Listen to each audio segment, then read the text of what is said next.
Good morning student. आज हम नया टॉपिक डिस्कस करेंगे कि types of tree data structure. Last video में मैंने आपको ट्री डेटा स्ट्रक्चर के बारे में बताया था और ट्री डेटा स्ट्रक्चर को जब भी हम बनाते हैं तो वहाँ पे हम कौन कौन सी टर्म्स को यूज़ करते हैं इसको समझने के लिए उसके बारे में मैंने आपको बताया था।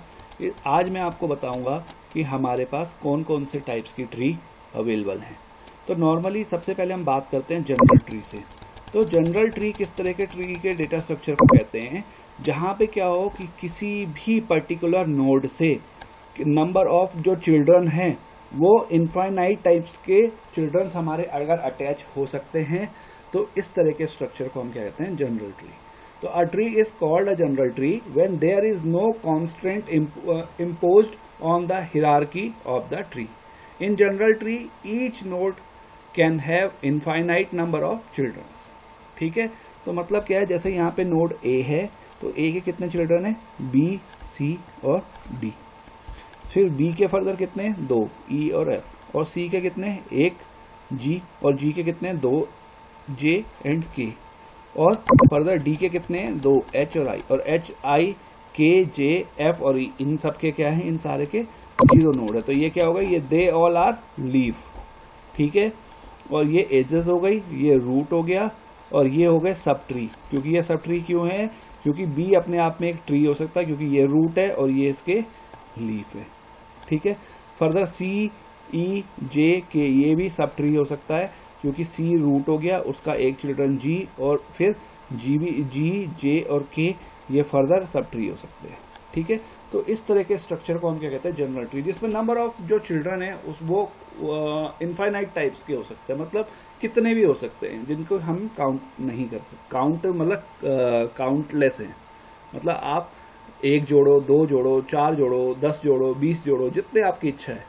ठीक है, अब सेकंड वन होता है बाइनरी ट्री। तो बाइनरी ट्री इस तरह के अरेंजमेंट को हम कहते हैं जहां पे कोई भी जो पेरेंट नोड है उसके ज्यादा से ज्यादा 2 ही चिल्ड्रन होंगे। तो बाइनरी का मतलब भी क्या होता है, 2। तो binary tree is the type of tree in which each parent can have at most 2 children. ठीक है, इसमें से जो इसके जो चिल्ड्रन होंगे ज्यादा से ज्यादा कितने होंगे, 2 हो सकते हैं। ठीक है, या तो मे बी 0 होगा या फिर 1 होगा या फिर 2 होगा। ठीक है, 2 से ज्यादा नहीं हो सकते चिल्ड्रन, तो उसे कहेंगे बाइनरी ट्री। अब बाइनरी ट्री में जो लेफ्ट साइड पे जो चाइल्ड होगा उसको कहते हैं ये लेफ्ट चाइल्ड, और जो राइट साइड पे होगा उसको कहते हैं राइट चाइल्ड। ठीक है, तो बाइनरी ट्री हमारे मल्टीपल टाइप की होती है। जैसे यहाँ पे मैं एक एग्जांपल दे रहा हूँ, ये बाइनरी ट्री है। यहाँ पे ए जो नोड है उसके 2 चिल्ड्रन है, बी और सी। फर्दर बी वाले के 2 हैं, डी और ई। देन सी वाले के भी 2 है, एफ और जी। तो इस तरह के स्ट्रक्चर को हम क्या कहते हैं, बाइनरी ट्री। अब जो ये बाइनरी ट्री होती है ना, ये अलग अलग टाइप की हो सकती है। तो सबसे पहले हम बात करते हैं strictly binary tree. Strictly binary tree को हम ऐसे समझते हैं कि ऐसी ट्री जिसके क्या होंगे, या तो 2 चिल्ड्रन हो और या फिर हो ही ना।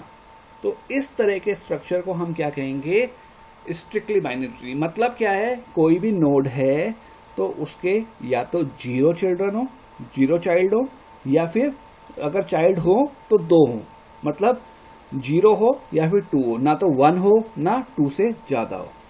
ठीक है, तो इस तरह के सिनारियो को हम क्या कहेंगे, स्ट्रिक्टली बाइनरी ट्री। और स्ट्रिक्टली बाइनरी ट्री के अलावा इसको हम क्या कहते हैं, फुल बाइनरी ट्री या प्रॉपर बाइनरी ट्री भी कहते हैं। ठीक है, इसके अलावा इसका एक और नाम होता है जिसे हम कहते हैं 2 ट्री। ठीक है, जैसे यहाँ पे नोड ए है तो ए के केवल और केवल 2 ही चाइल्ड है, बी और सी। ठीक है, और बी के फर्दर 2 चाइल्ड हैं, डी और एफ। और डी के भी आई और जे, 2 ही चाइल्ड हैं। फिर आई का कोई भी नहीं है, फिर जे का कोई भी नहीं है, एफ का कोई भी नहीं है, सी के 2 चाइल्ड है, जी और एच का कोई भी नहीं है, जी का भी कोई नहीं है। तो हर एक नोड पे मैक्सिमम, मतलब हर एक नोड पे या तो 2 चिल्ड्रन होंगे या फिर 0 चिल्ड्रन होंगे। तो इस तरह के स्ट्रक्चर को क्या कहेंगे, स्ट्रिक्टली बाइनरी ट्री। ठीक है, अब स्ट्रिक्टली बाइनरी ट्री इस तरह के मैथमेटिकल एक्सप्रेशंस को सॉल्व करने के लिए भी यूज होता है। तो इस तरह के एक्सप्रेशन अगर आपके पास आ गए, उनका ट्री बनाना है, तो सपोज इस तरह से लिखा है हमारे पास a + b ब्रैकेट्स में इंटू सी। तो हमेशा आप लेफ्ट साइड से रीड करोगे। तो लेफ्ट साइड से रीड करोगे, जो पहला ऑपरेंड आएगा उसको रखोगे इधर, फिर जो ऑपरेटर होगा वो बनेगा उसका रूट। तो ए के बाद प्लस आया, प्लस बन गया इसका रूट, ठीक है। और फिर दूसरा क्या है, बी, तो बी हमेशा आएगा राइट साइड पे। अब ये ए प्लस बी जो आया, इसको, इस पूरे को मल्टीप्लाई किसके साथ करना है, सी के साथ। तो ये पहला वाला है, जैसे ए प्लस बी में हमने किया था, ए को कहाँ रखा था, लेफ्ट में, तो ऐसे ही इस पूरे को रखेंगे हम लेफ्ट में। फिर ऑपरेटर कहाँ आएगा, रूट पे, और दूसरी राइट साइड की वैल्यू आएगी राइट साइड पे। तो इस तरह से बनेगा। अब अगर एक्सप्रेशन में ब्रैकेट्स नहीं होते, ये होता सीधे सीधे ए प्लस बी इंटू सी, तब कैसे बनता? तो हम सबसे पहले क्या करते, लेफ्ट साइड पे उठाया, ए को रीड किया, यहां रखा, फिर प्लस आया तो प्लस बनेगा उसका रूट, ठीक है। फिर आया बी, तो बी को हम डायरेक्ट इसके यहां पे नहीं रख सकते, क्योंकि हम यहां पे रखेंगे तो क्या होगा, फिर आगे सी बी है, तो यहाँ पे रूट पे तो कभी भी, मतलब रूट पे कभी भी ऑपरेंड नहीं आ सकता। तो अब हमें पहले इसको सॉल्व करना पड़ेगा। तो इधर क्या है, बी इंटू सी, तो बी आएगा लेफ्ट में, इंटू आएगा रूट पे, और सी आएगा इधर। तो फिर ये पूरा का पूरा अटैच हो जाएगा इसके राइट साइड पे। तो इन दोनों स्ट्रक्चर में एक्सप्रेशन की वैल्यू भी अलग है और इस तरह से काम कर रहा है, तो इसको हम इस तरह से डिनोट करते हैं, ठीक है। अब दूसरा ऑपरेशन है या दूसरा टाइप है हमारा ट्री का, बाइनरी ट्री का, वो है complete binary tree. Complete binary tree इस तरह के स्ट्रक्चर को कहते हैं जहां पे हर एक लेवल्स पे क्या होगा, जो नंबर ऑफ नोड्स होंगी वो होगी 2⁻n। n डिनोट कर रहा है यहाँ पे नंबर ऑफ लेवल्स को। और इसके अलावा ट्री जो है वो हमेशा सेम लेवल पे फिनिश होनी चाहिए, मतलब इसके लीफ नोड सारे के सारे एक ही लेवल पे होने चाहिए। ऐसे नहीं कि लीफ कोई कहीं है कोई कहीं है, ऐसे नहीं। तो कंप्लीट बाइनरी ट्री इस तरह के स्ट्रक्चर को कहते हैं, और इसको हम क्या कहते हैं, परफेक्ट बाइनरी ट्री भी कहते हैं। फॉर एग्जाम्पल यहाँ पे देखते हैं हम इसे, यहाँ पे डायग्राम से, तो यहाँ पे है लेवल 0, ये है 1, ये है लेवल 2, यहाँ पे है लेवल 3।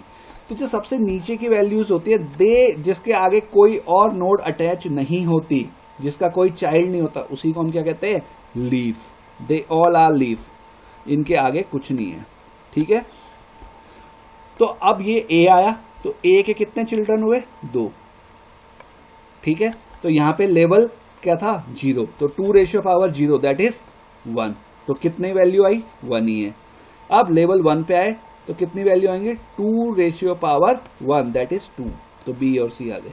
यहां पे आएगी लेवल 2 पे 2⁻2 दैट इज 4, तो डी एफ जी और एच 4 ही हो सकते हैं। यहाँ पे है लेवल 3, तो 2⁻3 दैट इज 1 2 3 4 5 6 7 8, 8 के 8 है। और सबसे ये तो हो गया सिंपल सा स्ट्रक्चर, मतलब हर एक 2 पे डिवाइड होता रहेगा, ठीक है। ये तो हो गया पहली बात। दूसरी बात क्या है, जो ये लीफ है ना, जितनी भी लीफ है, ये सारी की सारी यहीं पे एक ही लेवल पे फिनिश होनी चाहिए। ऐसे नहीं हो सकता कि यहाँ पे जी होता है और जी के फर्दर 2 चाइल्ड नहीं होते, ऐसा नहीं हो सकता।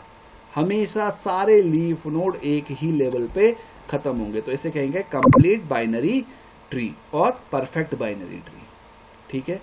अब तीसरा होता है extended binary tree. Extended binary tree basically होता बाइनरी ट्री का ही है, बट इसमें हमें क्या करना होता है, इसमें हमें ये करना है कि अगर कोई भी नोड क्रिएट हो गई तो वो नोड के हमेशा 2 चाइल्ड होंगे ही होंगे, और अगर उसके 2 चाइल्ड नहीं हैं तो आप अपनी तरफ से एक डमी चाइल्ड वहां पे अपनी तरफ से अटैच करते हो, ठीक है। तो उसको क्या कहते हैं हम, एक्सटेंडेड बाइनरी ट्री। तो a binary tree can be converted into full binary tree by adding dummy nodes to existing node whenever required. तो फुल बाइनरी ट्री या एक्सटेंडेड बाइनरी ट्री हम किसे कहेंगे, जिसमें हम क्या करेंगे, अपनी तरफ से क्या करेंगे, हर एक नोड के 2 चाइल्ड बनाएंगे ही बनाएंगे। तो जैसे यहाँ पे फॉर एग्जांपल यहाँ पे था एक इस तरह का ट्री स्ट्रक्चर, ए के 2 चाइल्ड है बी और सी, फर्दर बी का एक ही चाइल्ड है डी, और सी के 2 चाइल्ड है जी और एच, और जी का केवल और केवल एक चाइल्ड है एन, और एच का भी एक ही चाइल्ड है ओ। तो अब हम इसे ऊपर की तरफ से एक एक करके कंप्लीट करते हुए लेके आएंगे। तो सबसे पहले ए के 2 चाइल्ड थे तो यहाँ पे नहीं छेड़ेंगे कुछ भी। देन फर्दर बी पे आए तो बी पे एक ही चाइल्ड था डी की साइड, तो राइट साइड पे कोई चाइल्ड नहीं है, तो हम एक चाइल्ड अपनी तरफ से अटैच करेंगे और उसको हमने पिंक रेक्टेंगुलर बॉक्स से डिनोट किया। भाई ये डमी है, मतलब ये है नहीं, लेकिन हमने अपनी तरफ से किया। अब बी के भी 2 हो गए पूरे, डी और ये। अब डी पे आते हैं, डी का कोई नहीं है, इधर भी नहीं है, इधर भी नहीं है, तो हम अपनी तरफ से इसके भी 2 चाइल्ड बनाएंगे। ठीक है, देन इसके देखते हैं सी के 2 चाइल्ड है जी और एच, तो यहाँ पे हम कोई चेंजेस नहीं करेंगे। जी पे देखते हैं, जी पे केवल और केवल एक ही चाइल्ड है एन, तो फिर हम इसके एक और चाइल्ड हम इस पे अटैच करेंगे। देन एन का कोई चाइल्ड नहीं है तो एन पे भी 2 चाइल्ड हम अटैच करेंगे। एच पे देखते हैं, एच पे केवल एक चाइल्ड है ओ, तो एक हम अपनी तरफ से ऐड करेंगे।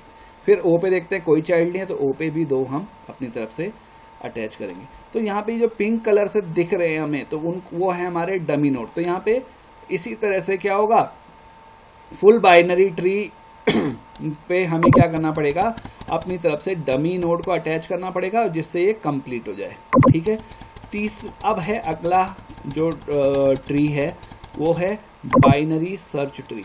जो बाइनरी सर्च ट्री होता है ये सबसे इंपॉर्टेंट टाइप का, one of the most important type of binary tree. इसमें होता क्या है, ये थोड़ा सा इसका कंसेप्ट अलग है बाइनरी सर्च ट्री का।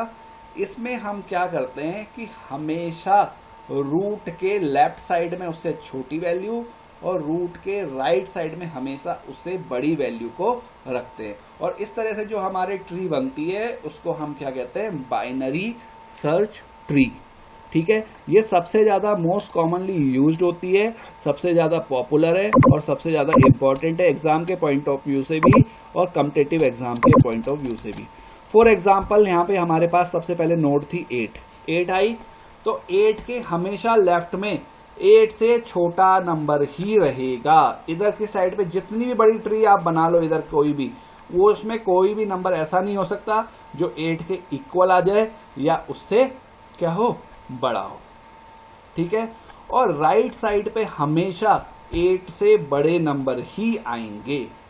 तो अब अगर 8 के बाद अगला वैल्यू आई 3, तो 3 is the less than to 8, तो ये कहां जाएगी, ये हमेशा इसके लेफ्ट साइड पे जाएगी। देन फिर अगली वैल्यू सपोज आई मेरे पास 10, तो 10 क्या है, 8 से बड़ा है, तो ये इसकी राइट साइड पे जाएगा। अब अगली वैल्यू आई 1, तो 1 को यहां से देखेंगे रूट से, रूट 8 से कम है, इधर आया। फिर 1 क्या है, 3 से भी कम है, तो 3 के भी लेफ्ट साइड पे जुड़ेगा। फिर अगली वैल्यू आई 6, तो 6 क्या होगा, 8 से छोटा है तो लेफ्ट पे आया। अब 3 पे आया, देखा यहाँ पे कौन सी वैल्यू 3, और 6 क्या है, 3 से बड़ा है और 8 से छोटा है, तो 3 और ये जो 6 है वो 3 के राइट साइड का आ जाएगा। ठीक है, तो 3 से तो बड़ा होना चाहिए और 8 से छोटा। ठीक, फर्दर अगली वैल्यू आई 14, तो 14 क्या है, 8 से बड़ी है, इसके राइट साइड पे गई, राइट साइड पे वैल्यू थी 10, 10 से भी बड़ी है तो उसके भी राइट साइड पे अटैच हो गई। अब अगली वैल्यू आई 4, तो 4 क्या होगा, 8 से छोटा है, इधर आ जाएगा। फिर क्या है, यहाँ पे चेक किया 3 से बड़ा है या छोटा है, 3 से बड़ा है तो इसके राइट साइड पे जाएगा। फिर राइट साइड पे जाके चेक करेगा कौन सी वैल्यू है, 6 से बड़ा है या छोटा है, छोटा है तो इसके लेफ्ट साइड पे जाएगा। फिर अगली वैल्यू है 7, तो 7 भी क्या है, 8 से छोटी है तो इसके लेफ्ट साइड पे जाएगी, लेकिन 3 से बड़ी है तो इसके राइट साइड पे जाएगी, और 6 से भी बड़ी है तो इसके भी राइट साइड पे जाएगी। देन फर्दर वैल्यू आई 13, तो 13 क्या है, 8 से बड़ा है, राइट साइड पे गया, 10 से भी बड़ा है उसके भी राइट साइड पे गया, लेकिन 14 से छोटा है, तो 14 से छोटा है तो क्या होगा, 13 उसके लेफ्ट साइड पे जाएगा। तो इस तरह के अरेंजमेंट को हम क्या कहते हैं, बाइनरी सर्च ट्री। ठीक है, अगला इंपॉर्टेंट टॉपिक है एवीएल ट्री। तो एवीएल ट्री जो होता है उसको हम कहते हैं self balancing binary search tree. ठीक है, इसमें क्या होता है कि जो कोई भी नोड होगी वो नोड की हाइट, हर एक नोड की हाइट जो होगी वो अपने आप को बैलेंस करती हुई बनाएगी, और हर एक नोड की हाइट का जो डिफरेंस होगा वो या तो 0 होना चाहिए या फिर 1 होना चाहिए या फिर -1। तो -1 से लेके 1 तक की अगर बीच में आ रहा है, -1, 0 या 1 आ रहा है, तो वो ट्री AVL ट्री है, अदरवाइज वो ट्री AVL ट्री नहीं होगी। तो इस एग्जाम्पल में हम देखते हैं यहाँ पे एक इस तरह का ट्री बना है। अब यहाँ पे सी पे देखते हैं, सी पे ना लेफ्ट साइड पे कुछ है ना राइट साइड पे कुछ है, तो राइट साइड भी 0, लेफ्ट साइड भी 0, तो right minus left, 0 minus 0 is 0, तो यहाँ पे डिफरेंस आ गया 0। डी पे देखते हैं, राइट साइड पे कोई डेप्थ नहीं है, कोई हाइट नहीं है, से नीचे कुछ नहीं है, तो 0, और लेफ्ट साइड पे कितना है 1, तो 0 माइनस 1 दैट इज -1, ये आ गया यहाँ पे, ये भी एक्सेप्टेबल है। एफ पे देखते हैं, एफ पे क्या है, इधर 1 और कुछ नहीं है, और हाइट है, एक ही हाइट है, इधर कितनी हाइट है 1, 2 है, तो 1 माइनस 2 दैट इज -1, ये भी एक्सेप्टेबल है। इधर कितनी है, ना लेफ्ट पे ना राइट पे, तो ये 0, ये बिल्कुल सही है। अब जे पे देखते हैं, जे के लिए क्या होगी 1, 2, 3, यहां से 3 हाइट आ रही, बट यहां से 1, 2, 3, 4 हाइट आ रही, तो मैक्सिमम वाली जो होती है उसी को लेते हैं, तो यहां से ले लिया 4। इसके लिए मैक्सिमम हाइट कितनी है लेफ्ट साइड पे 1, 2, 3, तो 4 माइनस 3 दैट इज प्लस का 1, ये भी यहाँ पे एक्सेप्टेबल है। पी पे देखते हैं, मैक्सिमम हाइट कितनी है 1, 2, और इधर की तरफ 1, 2, 3, तो मैक्सिमम कितनी है 3, तो 3 माइनस 1, 2, 3 माइनस 2 दैट इज +1, ये भी एक्सेप्टेबल है। एल पे देखते हैं, इधर राइट साइड पे एक है, लेफ्ट पे कुछ नहीं है, तो 1 माइनस 0 दैट इज +1। एन पे कुछ नहीं है, तो इसका होगा 0। वी पे देखते हैं, 1 बस 1 ही है, इधर की तरफ 1, 2, तो 1 माइनस 2 दैट इज -1, एक्सेप्टेबल है ये भी। एस पे 1 माइनस 1 दैट इज 0, और ये तो सब एंड नोड है, तो इनकी तो 0 ही होगी। तो इस तरह के स्ट्रक्चर को क्या कहते हैं हम, AVL ट्री, जिसमें क्या होता है हाइट हमारी बैलेंस रहती है, हाइट बैलेंस ट्री भी कहते हैं इसे, ठीक है। अब अगला टॉपिक है बी ट्री। तो बी ट्री काम तो वैसे ही करता है जैसे हमारा बाइनरी ट्री है, बट इसमें क्या होता है, जो हमारी बाइनरी ट्री में क्या होता है कि हर जगह पे नोड पे एक ही वैल्यू रह सकती है, बट बी ट्री क्या होता है कि हर एक नोड एक से ज्यादा वैल्यू को कंटेंट कर सकती है, और उसके 2 से ज्यादा चिल्ड्रन हमेशा होंगे, ठीक है। चिल्ड्रन कितने होंगे, हमेशा 2 से ज्यादा। तो बी ट्री को डेवलप किया था 1972 में, इसको height balance M way search tree भी कहते हैं, ठीक है। तो क्या है कि B tree is a self balance search tree in which every node contains multiple key and has more than 2 children। अब जो बी ट्री होती है, बी ट्री भी बेसिकली BST की तरह ही काम करती है, बट इसमें क्या होता है कि हर एक नोड मल्टीपल वैल्यूज को कंटेन कर सकती है। जैसे ऑर्डर 4 की ट्री है, तो 3 वैल्यू को कंटेन कर सकती है। तो यहाँ पे देखो आप 30, 70 और जो ये वैल्यू आएंगी ना, हमेशा असेंडिंग ऑर्डर में होती है, बाय डिफॉल्ट ही आएंगी। आप देखो, तो अब ये हमारे पास वैल्यू है 30, 70, तो इधर जो आएगी लेफ्ट पे क्या आएगी, 30 से छोटी होनी चाहिए, ठीक है, तो आएंगी। तो यहाँ पे 30 से छोटी वैल्यू इस बॉक्स के अंदर आ सकती है। अब यहाँ पे फर्दर आ गया सपोज 8 और 25, तो 8 के लेफ्ट साइड पे कितनी जाएगी, 8 से छोटी वैल्यू, तो 8 से छोटी वैल्यू 1, 3 और 7, ये सारी की सारी इधर आएंगी।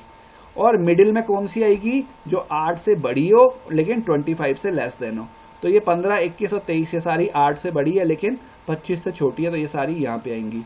और राइट साइड पे कितनी जाएंगी, जो 25 से तो बड़ी हो लेकिन 30 से कम हो, क्योंकि 30 के लेफ्ट साइड पे है, तो 25 से ज्यादा और 30 से कम, तो 26, 28 ये जो आ रखी है ये यहाँ पे आ जाएंगी। सेम ऐसे ही यहाँ पे देखते हैं मिडिल साइड पे क्या होगी, 30 से ज्यादा और 70 से कम। तो 30 से ज्यादा 70 से कम क्या क्या है, 40 और 50 थी हमारी, वो आ गई। अब फर्दर यहाँ पे क्या है कि 40 से जो छोटी है, ठीक है, और वो सारी यहाँ पे आएंगी, 30 से ज्यादा और 40 से छोटी, तो 35, 38 जो ये आ रखी है ये यहाँ पे आ जाएंगी। अब मिडिल में कौन सी आएगी, 40 से ज्यादा और 50 से कम, तो 40 से ज्यादा क्या है 42 और 49, ये दोनों आ जाएंगी इधर। अब इधर राइट साइड पे कौन सी जाएगी, 50 से बड़ी, यानी 56, 67 बट 70 से लेस, ठीक है। और इधर कौन सी जाएगी राइट साइड पे, 70 से बड़ी, तो 76 और 88 ये आ गई इधर। अब इस 76 के इधर कौन सी आएंगी, जो 70 से तो बड़ी होगी लेकिन 76 से कम होगी, 70 से ज्यादा और 76 से कम, तो ये वैल्यू 71, 73 और 75 इस तरह से आ गई। देन यहाँ पे 7 मिडिल में कौन सी आएगी, 76 से ज्यादा और 88 से कम, तो 77 और 85 ये दोनों यहाँ आ गई। और राइट साइड पे कौन सी जाएगी, 88 से ज्यादा, यानी 89 और 97 ये सारी वैल्यूज इधर आएंगी।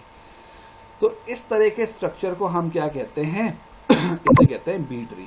इसके अलावा हमारे पास